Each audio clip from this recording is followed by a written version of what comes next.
estamos con Jefferson Moreno, abogado penalista, para tratar de entender, a ver, las implicancias de lo decidido hoy día por el juez Víctor Zúñiga. Hace instantes, doctor, ¿cómo está? Ante todo, muy buenas noches. Buenas noches, Omar. Gracias por la invitación. A ver, finalmente, el juez le ha dado 30 meses de prisión preventiva aparte del gabinete en la sombra. Solo para recordarlo, Salatiel Marrufo, un hombre clave, jefe de asesores en su momento de vivienda, con Heiner Alvarado, Abel Cabrera, entiendo, uno de los financistas, también parte de este denominado gabinete en la sombra o buró político, los chiclayanos, y Abiberto Castillo, que pertenecía al otro brazo del gabinete en la sombra en Palacio de Gobierno, según el Ministerio Público. Alejandro Sánchez Sánchez, dueño de la Casa Zarratea, fugado, y además era, según un colaborador, sería el testaferro del presidente. ¿Cuán importante es esta decisión desde su punto de vista?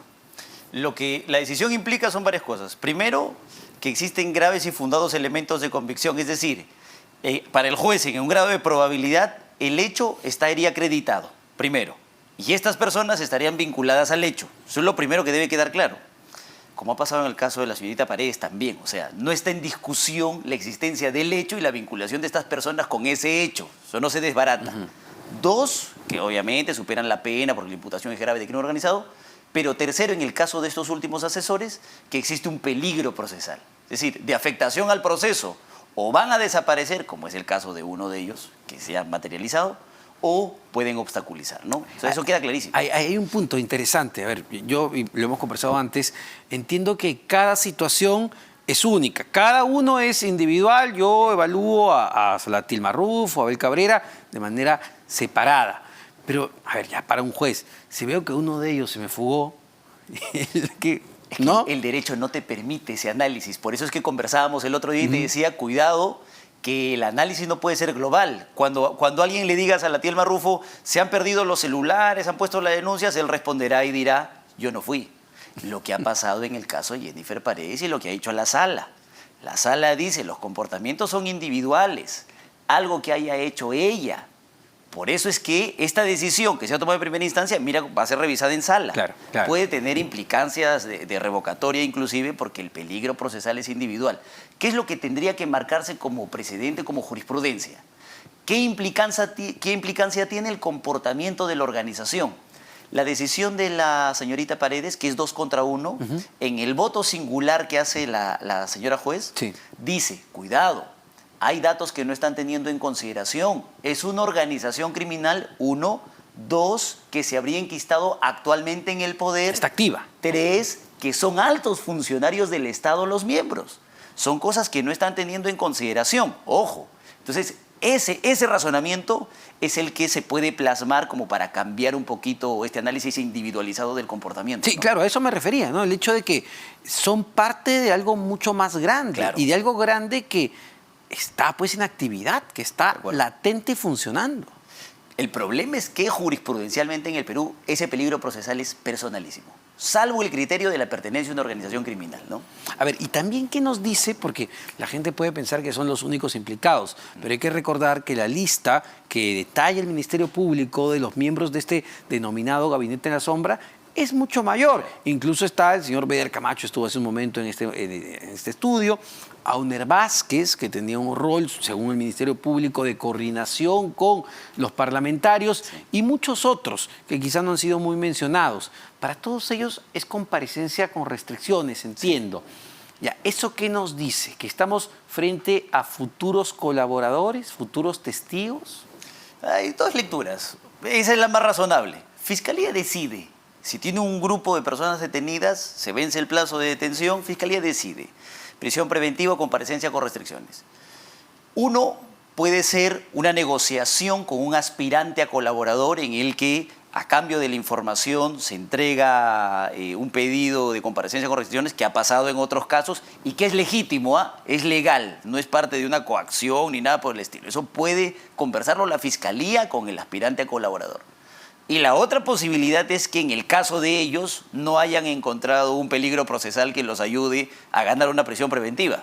O sea, es mejor ganar la comparecencia que arriesgarse a perder una prisión, ¿no? Sí, claro, pero a ver, parece más lo primero. No, sin duda. Conversando con Beder Camacho, él decía, y van a haber más. Hay mucha más gente que está declarando y está dispuesta a colaborar con la justicia en este momento. Y ahí va la pregunta, si vemos que este cerco no solo se va cerrando, sino que ya son puntos de quiebre para el presidente. Te doy otro dato, Omar, porque ya habíamos conversado lo del peligro procesal, que no es grupal, y mira lo que ha pasado en la sala. Te doy otro dato. Tú no puedes tener en un hecho a 10 personas investigadas y 8 ser colaboradores, pues. O sea, ese es otro problema. Ah, ok. Porque claro, tú necesitas a un colaborador que te dé la información a la que tú no puedes llegar de otra manera y con él generas la imputación de los demás y la condena de los demás. Pero si tú vas a tener 10 investigados y 8 colaboradores, no te es fructífero, no te es eficaz para condenar 2 personas y liberar a 8, ¿no? Entonces, mucho cuidado con eso, porque en la cola no pueden haber tantas personas. Yo soy quien consiguió el dinero. Yo le di el dinero, no sé, pues, yo soy Fermín Silva. Le di el dinero a Bruno Pacheco. Bruno Pacheco le dio el dinero al presidente de la República. Tú no puedes tener de colaborador a Bruno Pacheco y a Fermín Silva. No puedes tener a los 2 colaboradores porque además no vas a poder corroborar la versión de uno con la versión del otro, que es lo que siempre te ha dicho la defensa de todos los investigados. Cuidado con ese dato, porque eso puede generar problemas posteriores, ¿no? Pero es lo que estamos viendo. Claro, por eso te lo advierto. Porque Fermín Silva sabemos, no sé si es colaborador, pero Fermín Silva al menos, él ha reconocido con nombre y apellido que él le dio la plata a Bruno Pacheco. Dinero, sí. Y que su sobrino es testigo además. Peor, porque fíjate, en un ejemplo, yo no puedo decir quién es y quién es no. Si tú tienes a Fermín Silva como colaborador, tienes al sobrino como colaborador, tienes a Bruno Pacheco como colaborador en una hipótesis, tienes a todos los investigados como colaboradores y con un solo investigado al presidente de la República. Eso no es eficaz. Eso puede tener problemas probatorios posteriores. Siempre te van a decir un colaborador no corrobora la versión de otro colaborador. Entonces vas a tener un caso corroborable entre ellos mismos. Ese es el problema. Es decir, a ver, doctor, por las ansias de llegar, digamos, a la cabeza, se pueden estar cometiendo una serie de errores que van a costar cuando se pase ya a la formalización de la acusación. A la formalización de la investigación preparatoria misma y a la acusación misma que puedas plantear contra los funcionarios, ¿no? O contra todos los investigados. Claro, a ver, pero la situación para el presidente, ya el hecho, yo entiendo, el hecho de tener muchos colaboradores quizá no es lo más correcto, pero también estamos hablando de gente que tenía mucha información del presidente de la República, porque eran operadores directos. Sí, efectivamente, o sea, ya en el tema fáctico, la información que se ha producido es sólida, es fructífera. Ahora, la salida al problema que te estoy planteando, y en algún momento me parece lo hemos conversado, es: yo soy un colaborador que tengo información respecto de este hecho y en mi camino se entrecruza otro colaborador que tiene información de su propia participación. Entonces, mi versión, yo le entregué el dinero, nos reunimos en la clínica, fue tanta plata, se corrobora con mi documentación, mi voucher de depósito, mi geolocalización, etcétera. Él tendría que tener su propia corroboración respecto de que fue y dio la plata. También su geolocalización, su ingreso a Palacio. ¿Para qué? Para que cada colaborador diga: yo no estoy corroborando con la versión de él. Yo estoy corroborando mi versión con mi propia documentación. Puede ser un espacio. Y un audio, y fortaleces, por ejemplo, la posición en contra del presidente. Y un audio, doctor, porque entiendo que cuando se hace el pedido de prisión preventiva, en el expediente fiscal hay una conversación entre Salatiel Marrufo y Samir Villaverde, donde se habla de la repartija de obras en el Ministerio de Vivienda. ¿Cuán importante es un material de ese tipo? Fundamental. A estas alturas, todavía un poco incipiente, porque en el camino de la prueba, ese audio primero tiene que ser incorporado, tiene que ser sometido a una diligencia con la participación de todos para escuchar y transcribir exactamente que ese es el contenido, tiene que haber un reconocimiento de las voces, falta mucho, pero ya la sola existencia del audio genera mucha información, ¿no? Lo que se conversa en el audio respecto de la repartija, respecto de los montos, respecto de que si gana uno nos repartimos todos, genera una información complicadísima. Abre una puerta para investigación adicional, pero no cierra el círculo de todas maneras, falta todavía, ¿no? Sí, claro, pero a ver, también nos podría indicar lo que vamos teniendo, lo que va investigando la Fiscalía, que esto no quedó ahí. Es decir, el caso Ministerio de Vivienda, Decreto Supremo 101-2021, pareciera ser el más sólido, pero el presidente tiene 4 carpetas fiscales donde se les indica como la cabeza de una organización criminal, ¿no? ¿Cuán profundo puede ser esto? ¿Cuán profunda puede ser la investigación? Creo que tiene mucho avance hasta ahora y se están generando nuevas líneas. O sea, se ha llegado a un punto en el que parece ser que la información está muy clara. Hay que ahora profundizar, corroborar. Por ejemplo, tú tienes el audio. Entonces, dale la limpieza al audio para que quede pulcro. Hazle las diligencias de reconocimiento de voz, de transcripción, para que ya no haya discusión. Pero parece que lo tienes muy avanzado, parece que lo tienes profundizado. Y a la par de haber avanzado eso, tienes otros espacios que se van generando. Por ejemplo, si tú encuentras a un ministro que tiene dinero en su despacho en altas cantidades de 100.000 soles, entonces lo que la Fiscalía puede plantear como hipótesis es, ahí tengo otra línea. No he encontrado esa cantidad de los 100 que se hablaban en el audio, pero ya tengo los depósitos. Entonces abres nuevos frentes. Ya he cerrado, por lo menos he avanzado esto, solo falta limpiar algunas cosas y abro otros frentes para encontrar a dónde quedó el dinero y a dónde se fue. Justo para pasar al tema del ministro de Salud y los 100.000 soles que tenía en su despacho, que también es importante, y lo conversábamos antes, ¿por qué la Fiscalía pide, digamos, periodos tan prolongados? Porque hablar de 36 meses de prisión preventiva, 3 años, ¿verdad? Sí. Es un tiempo, digamos, grande para una persona que todavía está en etapa de investigación. Y el juez Zúñiga les ha dado no 36, les voy a dar 30, que también sigue siendo un montón de tiempo. ¿Por qué? Si uno dice ya, oye, tienes un montón de información. Sí, primero es bueno que no se otorguen los plazos máximos, porque nuestro país vive mucho de investigaciones y lo que necesitamos son más acusaciones, necesitamos más juicios, necesitamos más condenas y menos prisiones preventivas. O sea, está bien en algunos casos, en temas de mucha necesidad, prisiones preventivas, pero lo que necesitamos son condenas, porque ya tienes la prueba, tienes la decisión, los testigos han declarado en juicio. Entonces, si tú otorgas un plazo muy amplio de 36 meses, por ejemplo, Fiscalía puede mantenerse todavía en la investigación, esperar un poco, algunos actos de investigación, relajarse un poco, por así decirlo. Si tú lo presionas, lo cierras un poco, lo obligas a acusar. Porque si tú pides la prisión preventiva contra alguien y un juez te la declara fundada, quiere decir que ya tienes los graves y fundados elementos de convicción. En teoría, casi condena. Si ya lo tienes, entonces acúsalo. Lo que te falte, lo poquito que te falte, limpia el audio, por ejemplo, y acúsalo.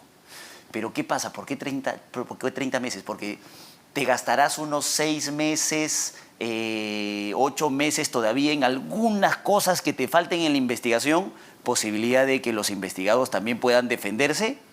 Te falta la etapa intermedia, que hay que revisar la acusación, ponle 1 año en un caso de crimen organizado, y te falta el juicio, ponle otro año. Y la práctica nos ha demostrado que los casos de crimen organizado son así. Te ponía el ejemplo del juicio contra el presidente Humala. Sí. Hay un juicio por lavado de activos, el caso de la familia Sánchez Paredes, van 3 años en juicio. Los casos de crimen tienen estos espacios y además el Poder Judicial tiene mucha carga. Eso es increíble. Hay que prevenir. Porque es verdad, y lo recuerdo muy bien cuando seguíamos todo el tema del caso Lavallato. Generan titulares, hay mucha presión, investigación. Pero cuando recordamos todo lo que vino a ser el caso Lavallato, uno se pregunta, ya, pero a ver, ¿cuántos empresarios tienes en la cárcel? ¿Cuántos políticos tienes acusados o ya por irse a la cárcel? Y estamos hablando de casos que se iniciaron, corrígeme si me equivoco, 16, 17. Claro, 17. Y hay un problema peor, Omar. Tú les das prisión preventiva, logras la prisión preventiva. El tiempo no te alcanza, esos 36 meses, esos 30 meses no te alcanzan. Y estás lejos de una condena. Estás, por ejemplo, en el control de la acusación. Entonces, ¿qué genera? Que al vencimiento del plazo de la prisión la persona salga. Entonces, la sociedad es como un efecto rebote. Dice, impunidad, porque se generó una prisión y hay una confusión con la condena, ¿y por qué ha salido ahora? Claro. Entonces, lo que debemos hacer, la Fiscalía lo que debe hacer es cerrar las investigaciones en casos tan claros, si los tiene así, formular sus acusaciones, irse para juicio y buscar condenas. Eso es lo que necesita, para no tener el efecto de indignación social. Si no me equivoco, el control de acusación del expresidente Ollanta Humala y su esposa Nadine Heredia duró como 3 años, me parece. Por ejemplo. ¿Así funciona? ¿Así funciona en el mundo, en realidad? No, en el mundo, en nuestro país tenemos estos problemas de carga. Depende mucho de qué tan bien se haga la acusación. Porque cuando tú vas a una etapa intermedia, lo que haces es revisar que la acusación esté bien hecha, la pules, borras todas las partes donde se equivocaron, sacas de acá, pones por allá. Eso te toma tiempo dependiendo de qué tan bien lo has hecho. Si tú te has tomado tu tiempo, lo has planteado muy bien, entonces eso lo haces en 2 patadas, no te toma más de 2 sesiones. Por ejemplo, ¿qué va a pasar? Y usted lo debe conocer muy bien, doctor. Hay una disputa muy clara en este momento entre la Fiscalía, el fiscal Rafael Vela, y el juez supremo César San Martín. Le está pidiendo que se inhiba sobre un caso, entiendo, donde el juez va a tener que decidir, y corrígeme si me equivoco, si constituye o no lavado de activos el financiamiento de campaña no declarado antes del 2018, que no era delito, 2019. Ya. Entiendo que esa decisión va a ser muy importante porque va a tener que ver con el futuro del no solo el caso de Ollantumala, sino todos los demás. De acuerdo. A ver, ¿qué viene pasando ahí? ¿Cuál es la controversia y cuán importante va a ser la decisión del juez San Martín? El doctor San Martín debe ser de los mejores jueces que nosotros tenemos. Toda la jurisprudencia que el doctor ha emitido durante todos los años que ha sido magistrado siempre han marcado una pauta en nuestro país y siempre han sido estrictamente jurídicas, siempre. El llamado a resolver un problema de esta naturaleza tendría que ser alguien de ese nivel de conocimiento. Pero no solamente es el doctor, son 5 jueces supremos, son los miembros de la sala. Es cierto que la decisión que se emita en ese caso va a tener efecto en todo el caso Lavajato.